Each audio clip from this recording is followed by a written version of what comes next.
What's going on? What's going on, guys? This is your man, Real Deal, Steele, coming to you live on a Wednesday night. Happy hump day. Happy hump evening, everyone. Good to see you guys. Got a great show lined up for you tonight, and I am so glad you could make it here once again. We do it to it. We get down to it like no other channel on the interwebs. What's going on, gang? Great to see you guys. Let's see who's up in the chat tonight. We've got the 7-1 me, you, bang stun. Everybody bang stun tonight. What's going on, Jay? Jay says, great community. We lit over here. The guys you mentioned are thumbnail YouTuber, different style. Steele's Real Deal. Appreciate that, man. I'm glad you can make it here tonight. Of course, we've got Alan Schneider, Zombie, Doge Army, Antoinette. Greetings, Antoinette. Who else? We got Esteban. Who else in here? We've got Marie Potter. Welcome, Marie Potter. And a few others as well. RW. Celeste. Welcome back in the mix, Celeste. We love Celeste here. Hope you're feeling better. Scott Herforth up in the HIZA. Link as well. Kenny, what's going on? Donna's starting things off right and out of sight with the first super chat of the night. $10 to make you holler. Can I provide you with a video of me in my prime for the introduction? Oh, you won't be disappointed. Donna, sure, send it on over. We'll see if we can edit a young dancing Donna in the intro. Oh, she never fails to crack me up, man. Donna is a sassy one, no doubt about it, no bout about it. Some more interesting stuff to cover today. We're going to get down to each and every bit of it. But before we get started, if I could just ask you to hit that like button. It's the number one thing you can do to help out this channel and help it grow. It just takes a second of your time. Appreciate it. Also, if you're brand new here, I'd like to personally welcome you. You are watching Steven Steele Live. I am Steven Steele, and we have an awesome, eccentric little community here. I would love to have you be a part of it. So hit that subscribe button, hit all on that notification bell, and ascend with us to the moon, Mars, and beyond. Josh Randell disavows coming in with $20. Big Doge energy. Appreciate it, man. Appreciate it so much. We're going to bang a gong tonight. Laying a bong, bang a gong. Dun, dun, bang. No. I love that song. And appreciate that so much, Josh. Right on. Well, we may not have the biggest crowd tonight, but we've got a fired up one. And I'm fired up. You're fired up. We're bringing the big energy in here tonight, and I love it. Great to see each and every one of you. Great to see Celeste back in the mix. My goodness. Good to see you back in the mix, Celeste. Absolutely. Definitely some quirky news going on, guys, and we are going to get down to all of it. But first, I have some good news for you Dogecoin enthusiasts, you Dogecoin holders. FX Street is reporting Dogecoin to outperform Shiba Inu with a high probability 60% breakout. Dogecoin price develops a trifecta of bullish entry conditions, short sellers to capitalize on setting off the capitalization move, downside risks, well limited, do remain.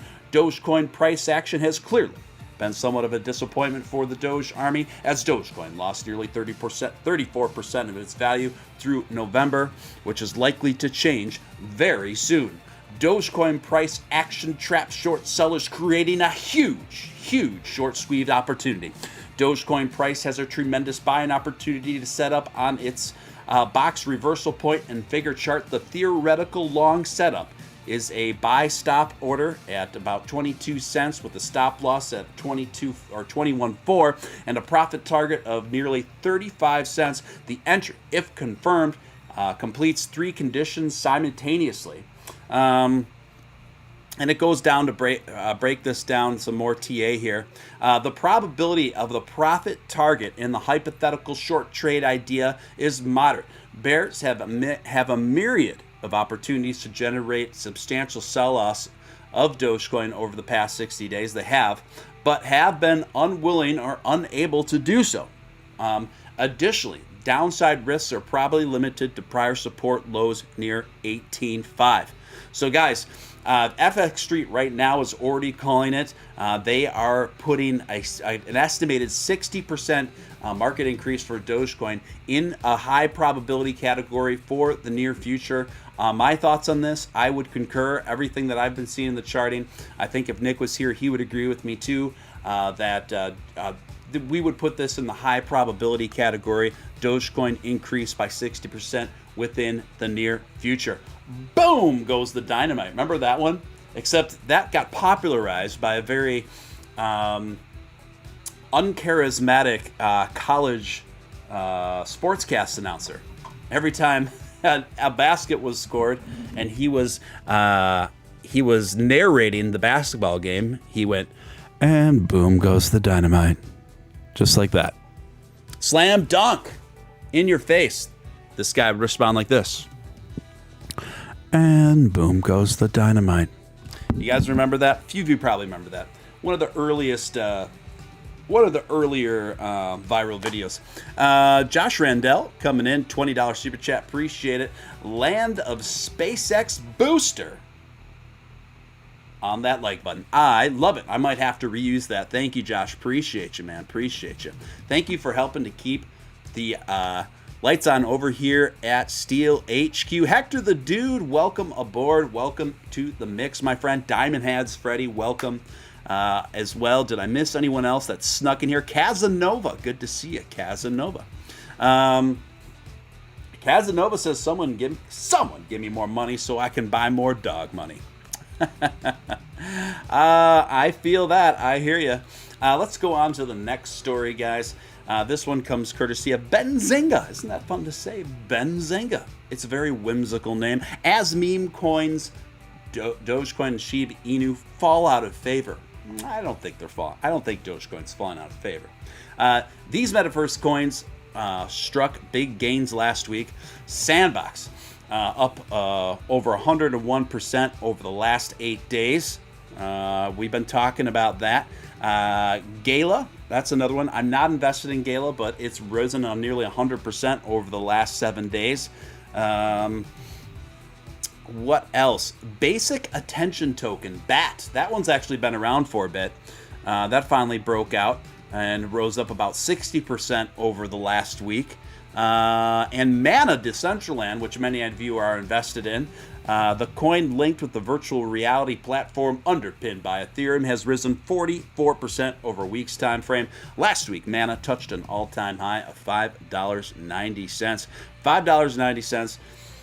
Going on to that $6 range for Mana. It is DeFi. That is the name of the game lightly. Now, how this shakes out in terms of metaverse hype living up to its reality or virtual reality. Get it? Anyway, remains to be seen, right? Remains to be seen. But what we do know is what we do know. And what we do know is people can't stop talking about metaverse as a concept. People can't stop talking about it.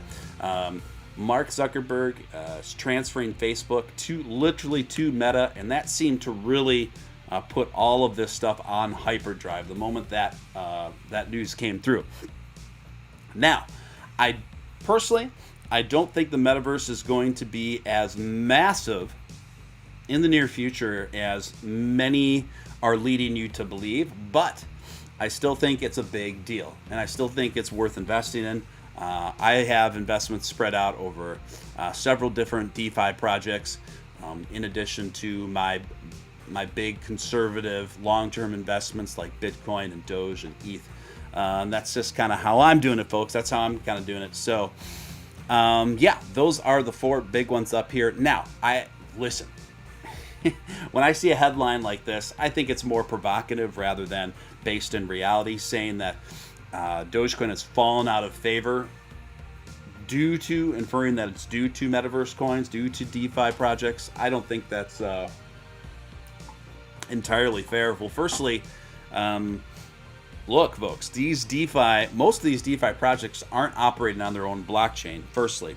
Secondly, none of them perform the efficiency and simplicity of utility like Dogecoin does. So in a way, it's comparing apples to oranges. When people try to come at me and say, "Oh, you're still investing in Doge," that's old hat. I'm in. It's all about, and then they name like 5 DeFi projects at me, and I'm like, I'm invested in both. I invest in both. Don't get me wrong, Doge is my number one position, but I'm invested in both. People that pit these projects against each other, really, frankly, I don't think they really know what they're talking about. It's comparing apples to oranges. It's comparing apples to oranges. Guys, if you just came in, I'd like to personally welcome you. Make sure you hit that like button. It really, really helps out a lot. Whiling out. Hello, Real Deal, Steven Steele. Hello, right back to you, sir. Good to have you in the mix. Good to have you in the mix. What's up with Biko? I don't have an opinion on that right off the bat. I'd have to do a little footwork on it. Yeah, that's about all I have to say about that article, folks. Next one up. Also, another one courtesy of the BZ. It is, as soon as I get through these dang pop-up menus, Dogecoin falls lower as market shakes investors. Why the crypto must hold this key level. Dogecoin hasn't been able to catch a break since October 28th, when the cryptocurrency shot up about 42% higher and wicked off the 34 cent level.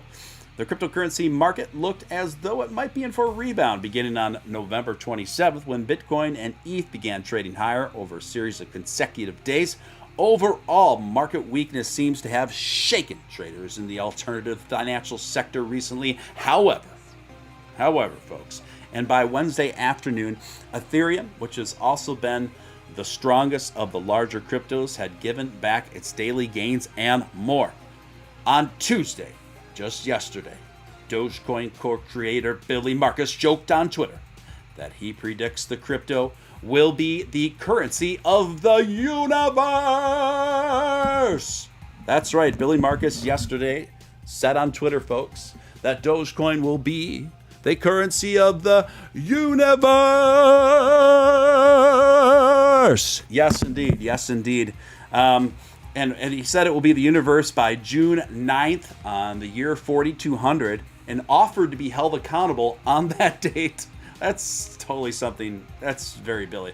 The Dogecoin development team has made moves recently to add utility to the crypto, but hasn't helped the crypto's price as of yet. Dogecoin has been plagued by sellers since its transaction fees were slashed November 8th.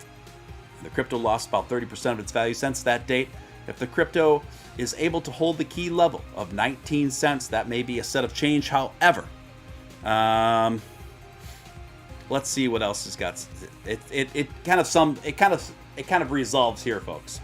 Bulls want to see the biggest bullish volume enter Dogecoin to push it up over Tuesday's high of day, and then continued momentum to pop the crypto up over the ascending trend line. And just as I talked about earlier, folks, I do think that we are approaching that ascending trend line for it to pop up and over. It really wouldn't surprise me if we saw a Dogecoin rise to the likes of around 60% here within the next 14 days. I would put that in a high probability category from all the TA I have been looking at. Ladies and gentlemen, it is none other than Nostalgic J on the scene. You know what I mean? Putting that super chat down, bringing that green. I appreciate it, sir. Thank you for keeping the lights on over here. Thank you for keeping things going over here. It's folks like you that allow me to do shows night after night after night. Appreciate it so much, my fellow Dogeman. Nostalgic J, Gentleman Scholar, $50, make you holler. I love it. Big Doge energy. Can we bang a gong for Dogecoin? Yes, we can, my man. We're bang a gong, bang a gong, bang a gong. I don't know. I used to know all the lyrics to that song, but now I'm just repeating the same line over and over. But we certainly can, my man. We certainly can. And really, really appreciate you, man. Really appreciate you. We're banging gongs. We're keeping Dogementum. We're keeping momentum. We're keeping positivity. Rain or shine, all the time. We keep pushing through. Because, folks, these are the folks. And this isn't just something that applies to just your investments or crypto investments. This applies to everything in life. The people that have the highest level of persistence and resolve, patience, along with determination, are the ones that more than likely are going to I have a much higher probability of ending up in that win column, and that's where I want each and every one of you here to be in the long term, in that win column with me. We're all going to be in that win column together. I speak it into existence. We got Josh Randell Disavows coming in with a $10 super chat. I love it. Love the big Doge energy in here tonight. Love the super chat energy in here tonight. Love the positivity in here tonight. Don't stop the fight. Keep it right. We've got it. Yes, drop out of your pants and rat tail that like button. Is that a figure of speech that I should have known, but I just heard now? Nevertheless, I haven't heard that phrase until just now, but appreciate it, Josh Randell. Appreciate it. 7-1 says Beat Saber is a good workout. Okay, yeah, I don't even know what Beat Saber is, but it sounds pretty cool. It makes me think of a lightsaber. Maybe it's the Star Wars, maybe it's the Jedi workout, for all I know. Corey E., good to see you. Picked up some IPAs, and he's just kicking it late night. Feeling all right, out of sight. Welcome into the chat tonight. Who else we got up in the chat? I think I got everybody covered. I don't think I let everyone slip under the radar from a good old Stephen Steele welcome. Anyway, thank you so much, guys, for those super chats. Getting back... So, I do think it's possible. Right now, Doge is trading pretty modestly, about 20.5 cents. But, folks, that is a bit of a downturn from where we were for the last 3 days. But do not be discouraged, because the entire market has taken a little bit more of a dip. It's simply corresponding to what the rest of the market is doing, to what Bitcoin dominance is doing. Right now, as you can see, Bitcoin was just up about 59,000 something.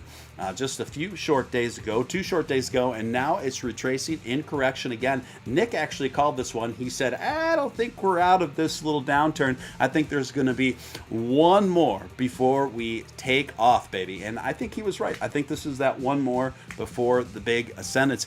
Here we are, Bitcoin coming in at 56,500. So the rest of the market, including Dogecoin, is corresponding directly to that. So don't sweat it, folks. Don't sweat it. Gotta wet my palate. Sometimes man's just gotta wet his whistle. You know what I mean? So, yeah, I'm not too concerned about that. Something I am concerned about, though. Is this comes courtesy of CNET. You probably read something about it today. It's all over the headlines. Massive news. Massive news from what appears to be an email leak correspondence between Elon Musk and one of his higher up employees at SpaceX. Elon Musk confirms he's worried that SpaceX could go bankrupt. The world's richest man in the world is worried one of his main companies could go into bankruptcy if it doesn't make it into space early and often, starting next year. Elon Musk said Tuesday via Twitter that his spacecraft company SpaceX needs to produce a lot more in its next generation Starship engines, and soon to keep growing its Starlink broadband constellation and keep staying in business, folks. If a severe global recession were to dry up capital availability, liquidity via SpaceX was losing billions on Starlink and Starship, then bankruptcy, while still unlikely, but is certainly not impossible, he tweeted. The statement came in response to a leaked email that Musk reportedly sent out to employees over the long Thanksgiving Day holiday in the U.S., asking for all hands on deck. All hands on deck. All hands on deck. All hands on deck. All hands on deck. All hands on deck. The email alluded to a production crisis within the company that centered on the Raptor engines power Starship. SpaceX is planning to fly a Starship prototype space for the first time in 2022, and the vehicle is the centerpiece of the company's future plans to send humans to the moon and Mars. Now, this is a direct quote from Elon Musk, folks. The consequence for SpaceX, if we cannot get enough reliable Raptors made, is that we can't fly Starship, which means then we can't fly Starlink satellite version 2 Satellite version 1 by itself is financially weak, while version 2 is strong, reads the email, which was first obtained by Space Explored. SpaceX and Musk didn't directly confirm the veracity of the leaked email in CNET, but when asked by Twitter user on Tuesday morning, how's the Raptor thing going, Musk responded briefly, it's getting fixed. So, folks, a lot to go over here, a lot to digest. What is going on here? I can give you my speculation on what I think the probability of SpaceX going bankrupt is, and that's all I can offer you. Is my opinion, because all we have to go on are these correspondences via email, and then also the few tweets that Elon has recently, tweeted out that is in relation to this. Please don't do that again, Steven Steele. What? People are protesting my chants. People are protesting my dance chants. Zombie doesn't like my dance chants. Mary in New York, how do you feel my dance chants? $2 super chat, $2 make you holler. Shiba Inu pointing to the sky, and we know why, because that's where we're gonna go, ladies and gentlemen. Let's see what's going on. Just picked up some nice. Oh yeah, I read those already. I think I'm caught up on all the chat action going on. Donna says she'll be right back. We'll see on the flip, Donna. We'll see on the flip. Okay, so here are my thoughts on this. I think that if I had to put a percentage on the probability of SpaceX going bankrupt, I put it around 30%. I wouldn't put it on a really high probability, but I wouldn't put it on a minuscule probability. Judging by the tonality of Elon and knowing what we know about his personality and his drive and his sense of commitment and planning, I would say about a 30% probability of SpaceX going under is there. Now, that's enough for him to know that he needs to sound those alarm bells as loudly as possible right now to even further minimize that probability. His life's work, he's made it very clear, he's incredibly passionate about space exploration and establishing enough technology to give a pathway for the human race to become an interplanetary species before he leaves this planet. And he says in order to do that, there needs to be, he needs to basically be going balls to the wall all the time while he's alive. So I think that Elon's going to do whatever it takes to keep SpaceX going, to keep SpaceX moving, to keep SpaceX grooving. And he's just given everyone a heads up, like, listen, this is serious. We're in a bit rougher shape from a resource and financial point of view than I initially expected. And we've got to cut this off the pass and get out in front of it. So I think that's what this is. If I had to speculate, folks. Let me see if I'm caught up on Super Chats. Oh, Sliding Edge coming in with the $2 to make you holler. Changes for dances. SpaceX will pull through. I love the optimism, Sliding Edge, and I somewhat share it. I am a bit concerned. Like I said, I would put the probability about 30%. I feel pretty comfortable about that. Anyway. So let me open up one more article in relation to the potential SpaceX bankruptcy story, folks. This comes courtesy of Gizmodo. Elon Musk frantically warns employees of potential SpaceX bankruptcy. Musk advised employees to work over the weekend after reading Raptor engine production issues were far worse than previously thought. SpaceX employees received a nightmare email over the holiday weekend from Elon Musk warning them of a brewing crisis with its Raptor engine production, if unsolved, could result in the company's bankruptcy. Yeah, I mean, so right now it seems like a mix of both. It's a production issue that's going to bleed into a serious financial issue if the productivity doesn't get on target. That's basically what we're talking about here, right, folks? From everything I've heard, it seems that Elon Musk really cares a lot about his employees while having high standards, which is a very tricky thing to do. I can tell you it's a very tricky thing to do. I guess I can relate a little bit because for so many years I was essentially a band leader and the brainchild of a project that I made my living off of essentially for many years, and end up working with different record labels and touring and stuff like that.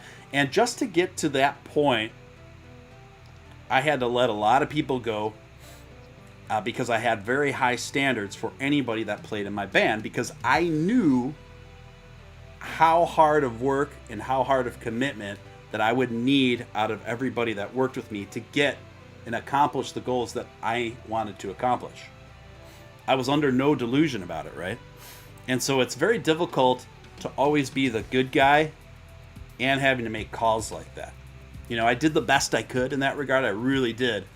But it's kind of a catch-22. I feel like that's what Elon's in right now.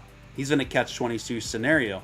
He wants to be the good guy to everyone, but at the same time, if these production goals don't get met, SpaceX is in serious jeopardy. So I say this because I saw some criticisms from him from the mainstream media. Yeah, go figure. What else is new? Alluding that Elon Musk was being a wicked boss and this, that, and the other thing. I have seen very little to suggest that. All the evidence from behind the scenes on what kind of boss Elon is suggests that he's very kind, he's very empathetic, but he has high standards simultaneously. And I can relate to that. I can sense that through everything that I've read and his communications surrounding both Tesla and SpaceX. Sliding Edge coming in with a $5 super chat. I worked for a large corporation that blew smoke up our butts when facing these kinds of issues. The fact that Elon is so upfront says a lot. They'll pull up for him too. I agree. I think that's a really good. I know the kind of work environment you're alluding to, Sliding Edge, and I agree with you, and I concur with your observation about Elon there. I totally agree. Donna's back. Donna, where did you go? Donna? Just leaving us. Can we get your band's name for super chat from Zombie Doge Army, $3.69. Well, the band, it was called Codebreaker. That's one word. Should be the first one that pops up when you search for it on Spotify. You can also find some old music videos, from it on YouTube. But Codebreaker is such a general term. On YouTube, it'll probably be a little trickier to find if you do Codebreaker Music or Codebreaker Band or whatever. Had a lot of fun. Almost made it. That band almost made it. I was in talks with Sony at one time. This is going to age me, okay? But I was in talks with Sony at one time. We had a scout literally coming to our shows, checking us out. Very close to signing us. Hindsight's always 20/20. I wish I would have handled things a little bit differently, artistically, but like I said, it's easy to say now, right?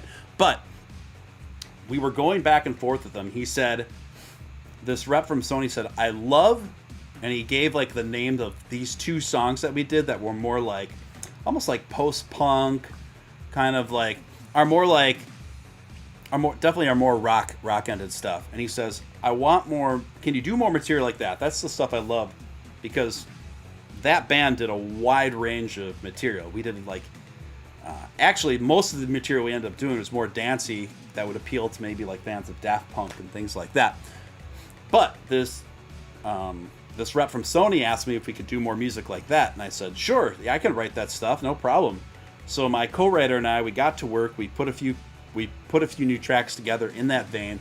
I sent him over the demo versions of those. I emailed them over to him via Dropbox, and then by the time he got back to me, he said, thanks for sending these over. They sound great.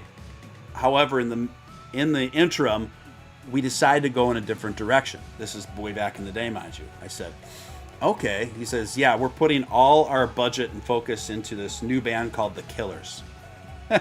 So I just watched my my record deal with Sony just slip through my fingers due to the killers who went on, and the rest is history, right? So what's up, Hunter Wayne? Good to see you in the mix. Mama Crypto, you snuck in there somewhere along the lines. Great to see you. Great to see you. Have I missed Captain Jack? Captain Jack, our matey, our matey. You know, that reminds me of a time I was sitting in a bar and I saw this guy. He was dressed up like a pirate, and he had a steering wheel attached to his crotch. No joke. He had a steering wheel like attached to his crotch.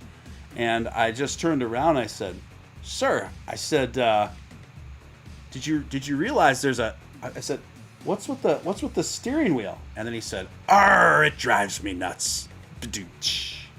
Anyway, guys, happy hump day. Happy hump day. Was Nick Balls your bodyguard? Nick Balls was probably in high school about that time. So, no. I love it. I love it. Guys, it's great to be here tonight. We're feeling good. We're feeling good. So, do I think that SpaceX could go bankrupt? Yes, I do. I do think it's possible.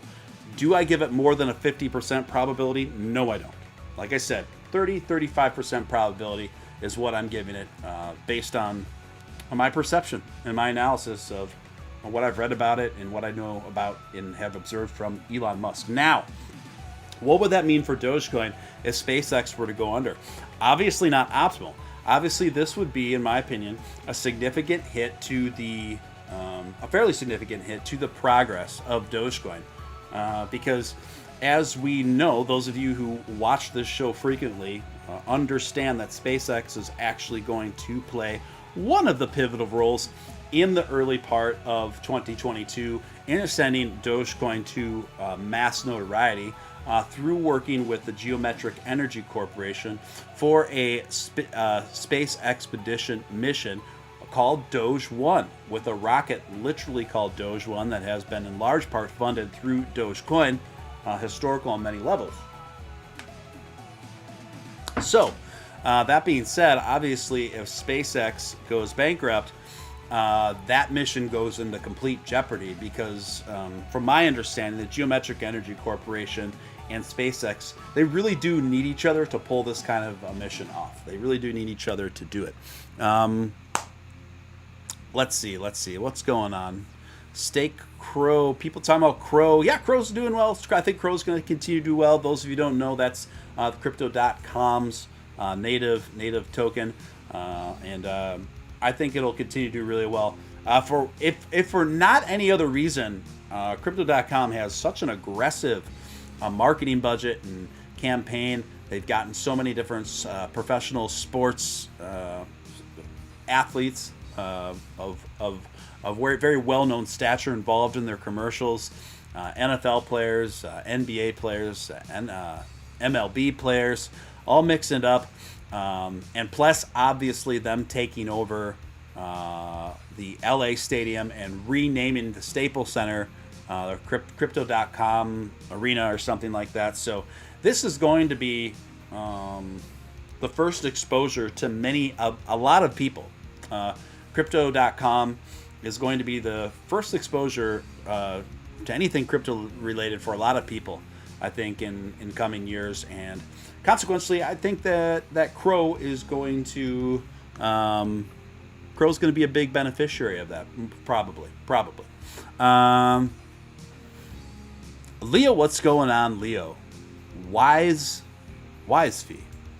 I think I said that right. Anyway, welcome. So I think I got that talked about everything I want to talk about with the SpaceX story here. And then just one thing I'll add on to that. It was interesting because Fox Business was the only one that covered it with a little bit of a different angle. Everywhere else on the media was saying, making this sound incredibly ominous, right? And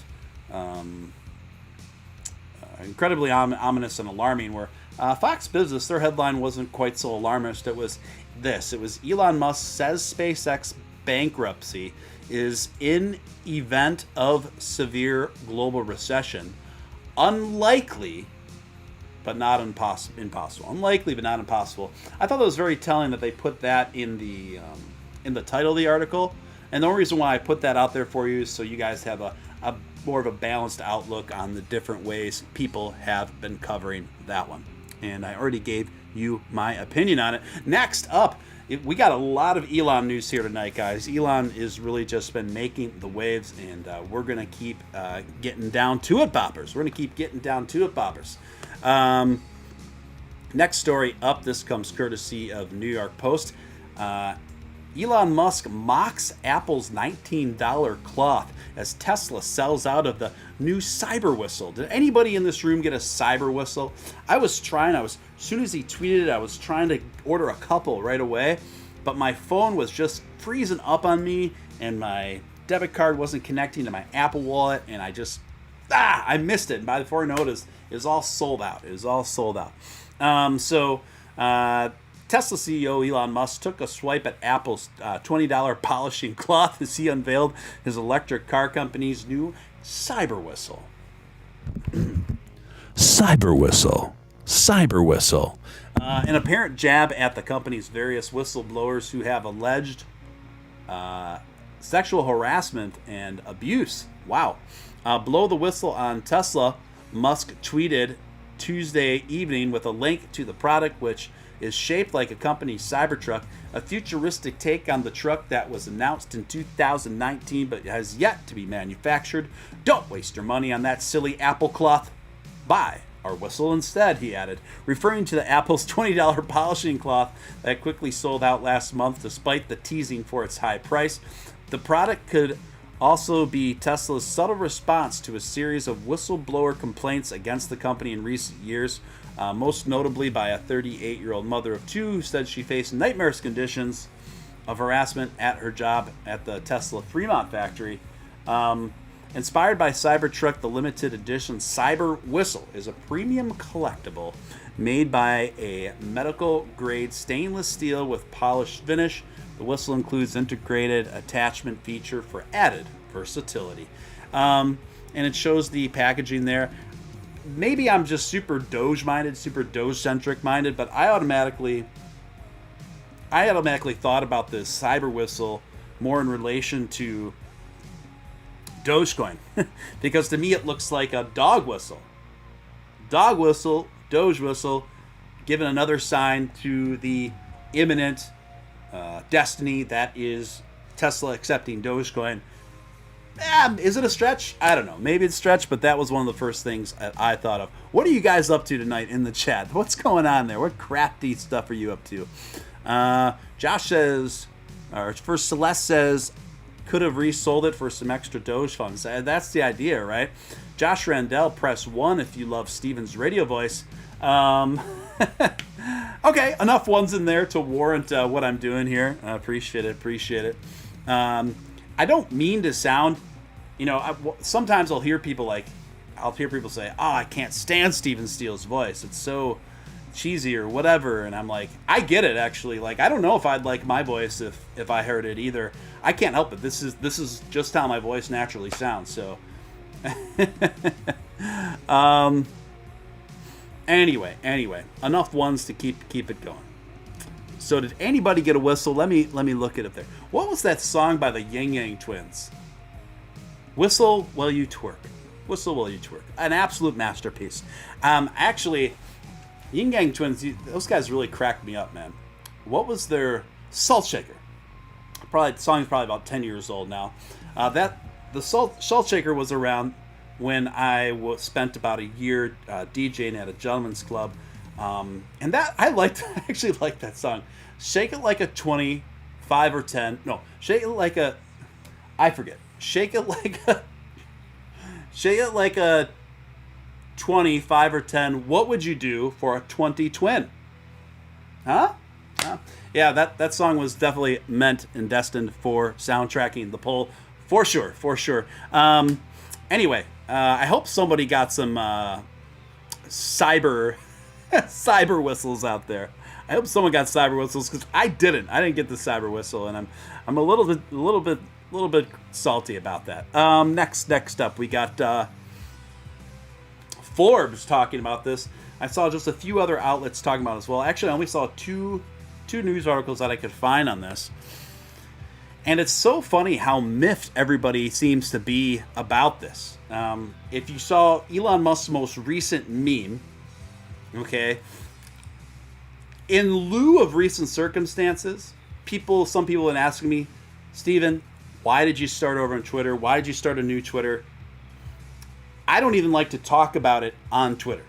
Let's just say that platform has such incredibly stringent policies that you have to be incredibly careful in order for you not to get shadowed, etc. Right? I'll just say that. You have to be incredibly careful, and I learned the hard way. So I was even and with that in mind, I didn't even want to retweet this meme that Elon had tweeted out, I think either this morning or late last night. And let me pull it up here. Just give me a moment. I'm going to pull it up here because we're gonna break it down, because the thing that was most curious to me about this was how few people got this. How few people understood Elon's latest meme that he posted. To me, it was like super clear, like, because I was already having concerns about this very thing that he tweeted about. So we're gonna pull this up on screen. Just give me a moment, folks. Give me a moment. Show me that smile again. Can anyone name that theme song? All right, here we are. All right, here we are, folks. I'm just going to squeeze myself out of here for a moment, right? So check this out. That's Stalin and company, right? And then here we have Jack superimposed here. And then the new leader right here, that's the face of the brand new CEO of Twitter, right? And the comments were very surprising to me because it seemed like it didn't register to most people what he was saying here. To me, it was very apparent. So now that you guys seen that, let me switch it back to the chart.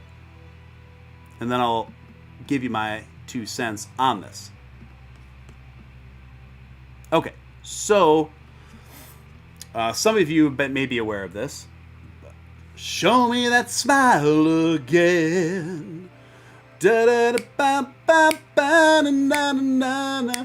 going to the end. The best is ready to begin. As long as we've got each other. Hands. I say I don't know all the lyrics. I just remember the melody. Somebody guessed Charles in Charge. The right era, my friend, Monkey Snake. Wrong show, but the correct era. Let's see if anybody else gets it.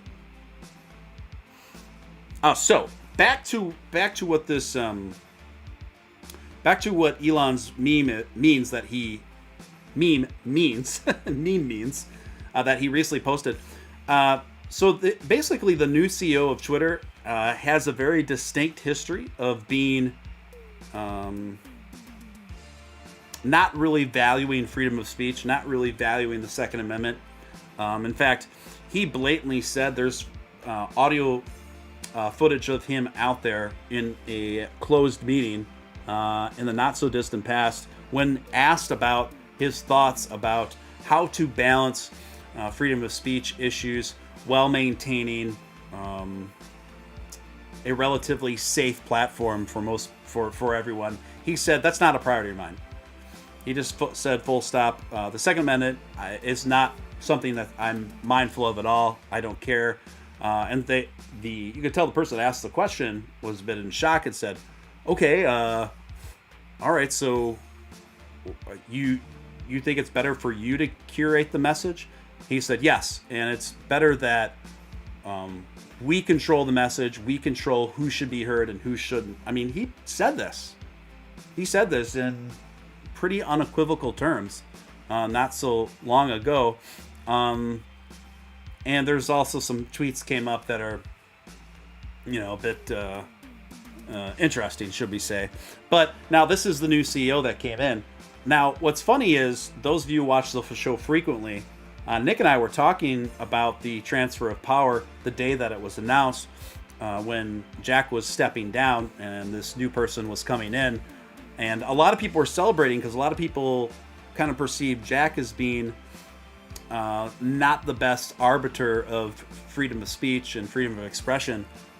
And my first thought was, and those of you who watch this show can attest to this, I said, actually, I think by comparison, we're going to want Jack back. I think we're going to want Jack back. Because many times situations like this, the replacement is worse than the original, right?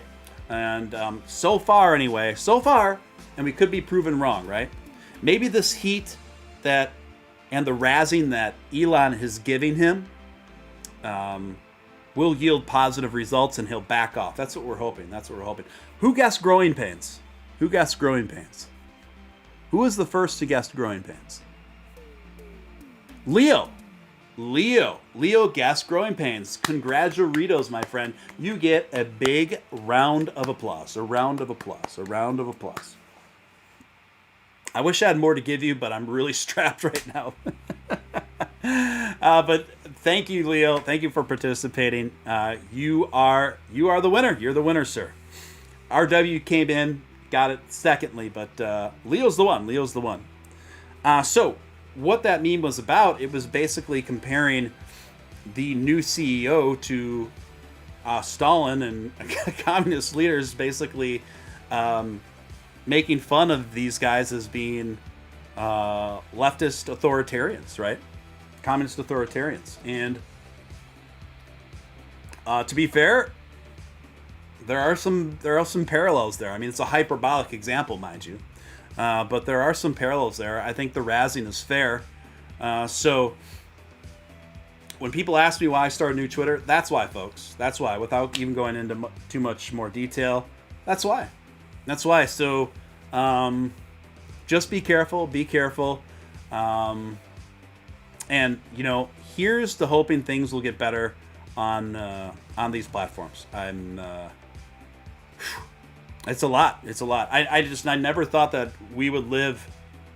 I never thought I would live to see the day in America wherein our basic freedoms of expression and freedom of speech would be so compromised. It's really something. It miffs me. It really puts me in a state of disbelief if I think about it too much. Anyway, we'll see where it heads. And what's great is Elon is on the side of the people. He's on the side of free speech. He's on the side of freedom of expression. He is fighting for us. He's the billionaire that's actually a populist, and it's on our side, on the side of the people. So they're not going to mess with him. Elon is Twitter. They're not going to deplatform Elon. So if many of us can't afford to express ourselves, put it this way, if there are many people who could have posted the meme that Elon did last night and they'd be instantly suspended. I mean, if I were to have posted that meme before Elon, I'd probably get a 12-hour suspension. But he's too big to be messed with, so that's another reason why he's great to be out there. He's great. We love him. We love Elon. This is kind of interesting. Josh Randell disavows coming in with $10 super chat. Shout out to Jack Dorsey's smoldering career lurking chat. Smoldering. Donna says, I'm FaceTiming Tony. That's why Tony got so quiet. She was FaceTiming her mama and not in the chat. Well, that explains it. Thank you, Josh. I love it. That's funny, dude. So Square is what the other company that Jack does own. And they are rebranding, just as Facebook rebranded. Now get this, Square rebrands to Block as focus shifts to blockchain. Block is a new name, but our purpose of economic empowerment remains the same no matter how we grow or change, and we'll continue to build tools to help increase and access to the economy, said Jack Dorsey. Digital payment company Square announced that it's changed its company name to Block, which seemingly is a shift towards blockchain technology. What do you guys think? Do you think Block's cool? I'm kind of indifferent to it. I guess I just got used to Square over the years. It's how I process credit card payments through my small business. I've been doing it for like 3 years now. Block, I don't know. It's fine, I guess. I kind of like the simplicity of Square, and even the logo is different. The Square logo is just that simple black and white, and Block has got it's like a colorized, multicolored hexagon. It's fine, I guess. I don't know if I have a strong opinion on it, but it'll be interesting to see what is good. What is good with Jack is doing with the company formerly known as Square is it's adding a lot of mass adoption to crypto to the greater public. And that is one of his main focuses that he said in stepping away from Twitter is pushing towards mass Bitcoin adoption. I'd like to think that Jack eventually comes around and sees the power of dog money. I think the other shoe is eventually and inevitably going to drop, ladies and gentlemen. I think it's going to get to a point where there's going to be some pretty broad, very broad Bitcoin adoption measures that will be going into motion. But guess what? When those first quarterly earnings reports start coming through from all those companies that made themselves Bitcoin adaptable, and they're really like wondering, these sales are pretty underwhelming with Bitcoin. What's going on? Well, that's when I believe they're going to be turning towards Dogecoin in spades. Now, another important thing to keep in mind, we have a tremendous opportunity here. Those of us who are Doge holders, Dogecoin enthusiasts, with AMC. With AMC accepting Dogecoin, if we all vote with our Doge dollars, buy tickets, gift cards, things of this nature, through the AMC website and pay with Dogecoin, it will send a clear, solid message across the entire business community once the first quarterly earnings reports come in, and the CEO, Aaron, takes a look at what's going on there. I do believe either way, Dogecoin is going to be the front runner of the most used digital currencies as it relates to AMC. But wouldn't it be great if we could just blow the competition out of the water so it's just painfully obvious that dog money is where it's at in terms of what's the most vibrant, applicable, spendable digital currency is out there in the retail space. Wouldn't that be awesome? So if we can accomplish that, then there's going to be a lot of eyeballs from big businesses and other CEOs and other teams waiting and looking at what this great experiment that AMC has smartly, in my opinion, stepped out to conduct. So if they see those results, this could have a cascading effect onto a lot of other businesses to quickly accept dog money. Josh Randell disavows coming in with another. I already read that one, but thank you, Josh. Appreciate you. I'll see what's going on in the chat, see if I'm missing something. Prowess, the 90s was so awesome. The 90s was it was a very distinct era, wasn't it? Very distinct era. It was the era of Friends, the show Friends. It was the era of the X-Files. It was the era of the Spice Girls. It was the era of a lot of really kind of cool, quirky international pop, like stuff out of Japan, like Pizzicato 5, Massive Attack, Trip Hop. Remember the Trip Hop movement out of the UK? And so many other things to come to mind.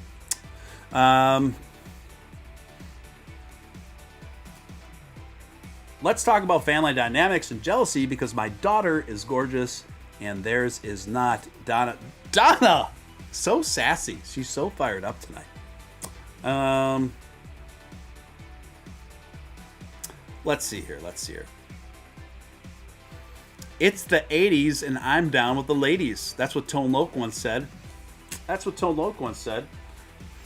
He is the rapper that rapped Wild Thing. And Funky Cole Medina.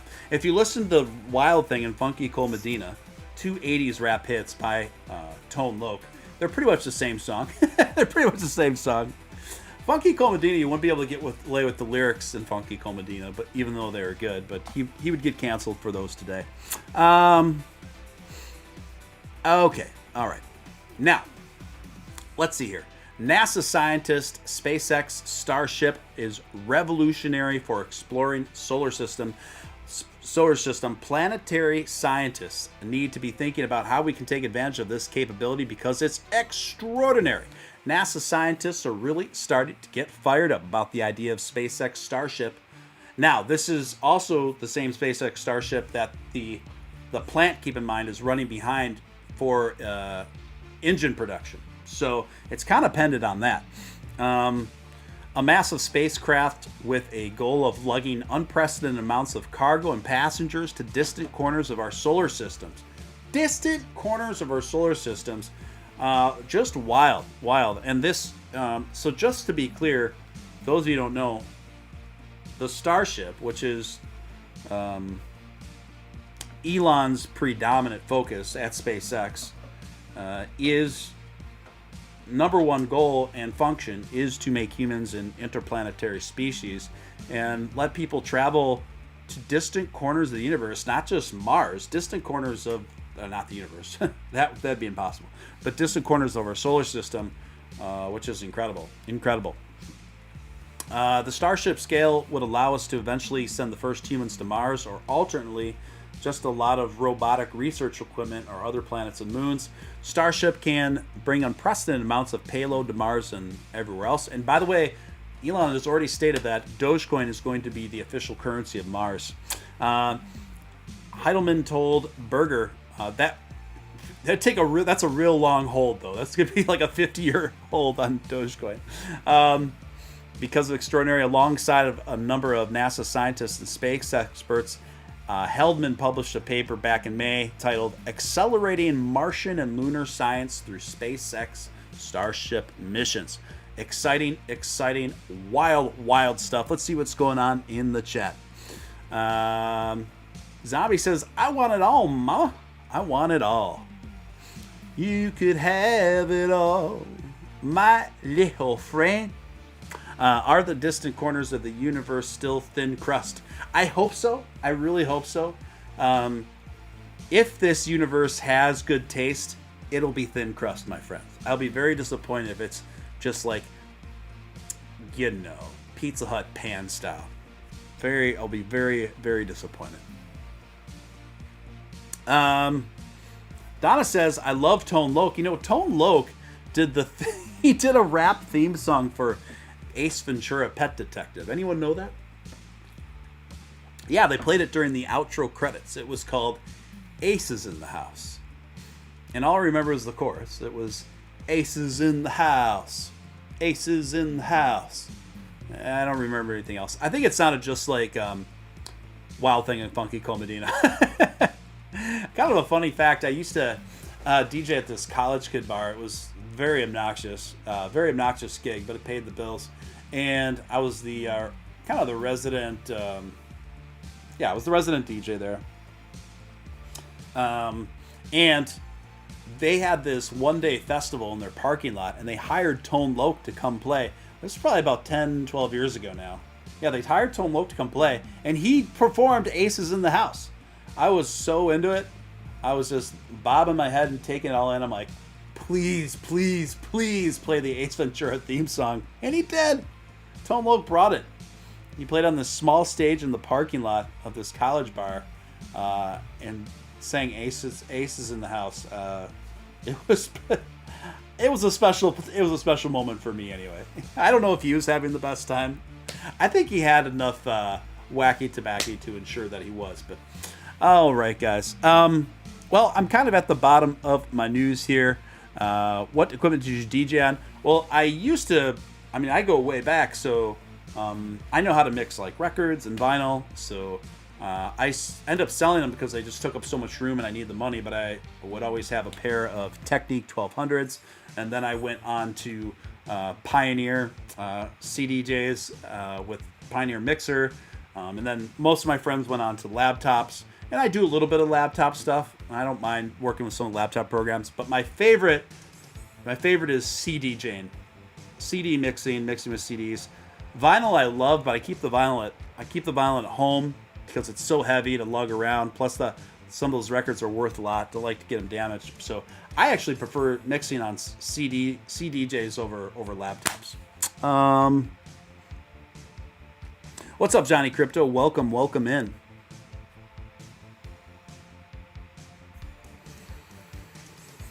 Yes, indeed. What was that one song from the 90s? Back in the day, I'm not a kid anymore, but some days I really wish I was a kid again. Pretty good. Do you ever spin in New York? Yes. I spun in New York several times. I'm trying to think of the clubs that I would spin there. It's been so long, it's fuzzy. Give me a moment.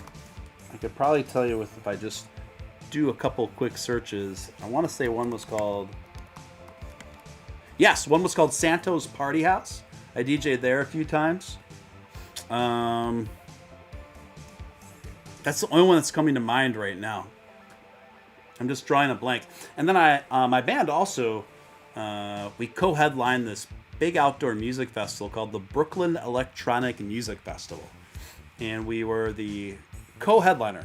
And then it was headlined by this band, really talented band called the Juan McLean. They were on DFA Records, really talented. And Juan McLean, the artist himself, he actually did a remix for me back then. And then we're kind of getting to super hipster territory. But the DFA is most people know DFA Records through the owner of DFA, if they're even still around anymore, LCD Sound System with James Murphy. So that's the link there. Anyway, Paperboy Diddy was a great song of the 90s. Yes. Tell me lies, tell me sweet little lies. I love Fleetwood Mac, man. I love 80s Fleetwood Mac. Absolutely. 90s is definitely old school. I mean, Celeste, you want to feel old. Most oldie stations now play the 90s.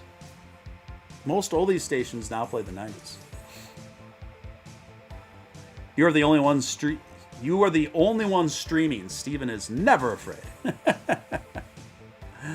Am I the only one on right now? Is Lucy not even on right now? Usually she's on every night. Lucy usually even goes later than me. Lucy is the only person that goes live as much as I do. I think she even goes live a bit more than I do, because many times she'll do 2 streams in the night. She'll do 1 stream early in the night, then she'll do 1 late night stream. That's what she's been doing lately anyway. Yeah, I'll check out that Beatles doc. I remember years ago I would play Beatles Rock Band with my nephews. That was fun. Beatles Rock Band song. Rock Band was fun, man. Do kids even have versions of Rock Band out anymore that kids play? I don't even know.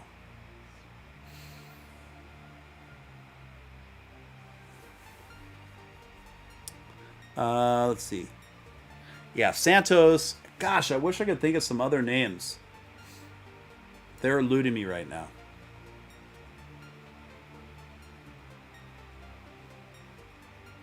All right.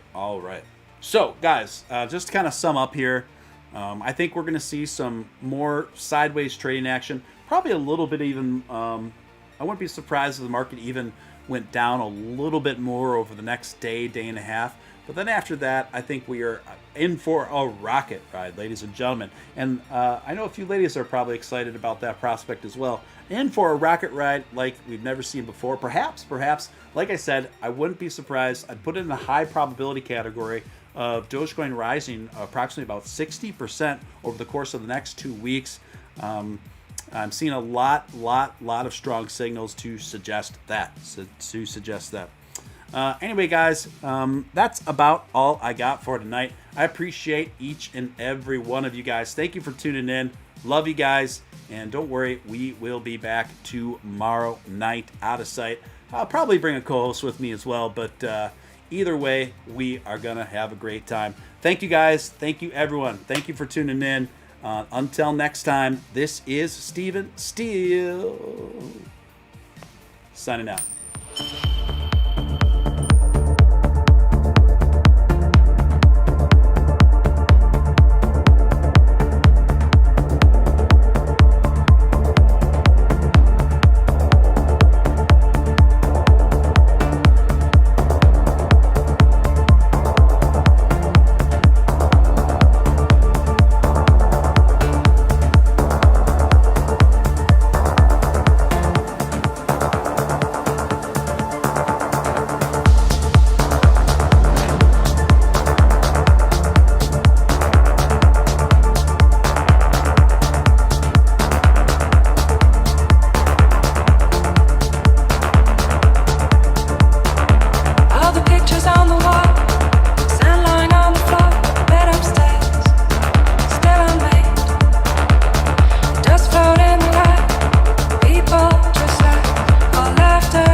way.